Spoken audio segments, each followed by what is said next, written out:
नमस्कार, मैं अंजना और आप देख रहे हैं न्यूज सर्कल। आइए बढ़ते हैं आज की बड़ी खबर की ओर। देश के करीब 80 सांसदों ने दलाई लामा को भारत रत्न देने की औपचारिक मांग की है, जिससे चीन की बेचैनी और बढ़ सकती है।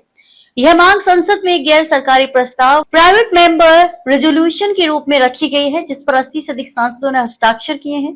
इस प्रस्ताव के माध्यम से भारत सरकार से अपील की गई है कि दलाई लामा को उनकी मानवता, शांति और करुणा के संदेश तथा भारत तिब्बत के ऐतिहासिक संबंधों के सम्मान स्वरूप देश का सबसे बड़ा नागरिक सम्मान दिया जाए। चीन दलाई लामा को एक विघटनकारी नेता मानता है जो तिब्बत की स्वतंत्रता की बात करता है। चीन का यह भी दावा है कि तिब्बत उसका अभिन्न हिस्सा है और दलाई लामा एक राजनीतिक एजेंडे को बढ़ावा दे रही है। ऐसे में अगर भारत दलाई लामा को भारत रत्न देने की घोषणा करता है तो ये सीधा राजनयिक संदेश होगा और बीजिंग निश्चित रूप से इस पर तीखी प्रतिक्रिया देगा।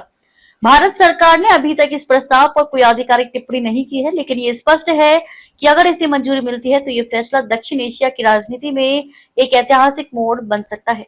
इस प्रस्ताव पर हस्ताक्षर करने वाले सांसदों में सत्ता पक्ष और विपक्ष दोनों के नेता शामिल हैं। भाजपा, कांग्रेस, टीएमसी, जेडीयू, शिवसेना, शिंदे गुट और यहाँ तक कि कुछ निर्दलीय सांसदों ने भी समर्थन जताया है।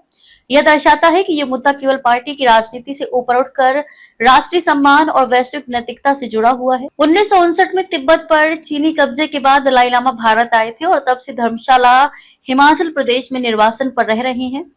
भारत सरकार ने उन्हें शरण दी और वे अब भारत में ही तिब्बत सरकार इन एक्साइल के प्रमुख चेहरा माने जाते हैं। उन्होंने पूरी दुनिया में अहिंसा, धर्मनिरपेक्षता और करुणा के विचारों का प्रचार किया है और उन्हें नोबेल शांति पुरस्कार भी मिल चुका है।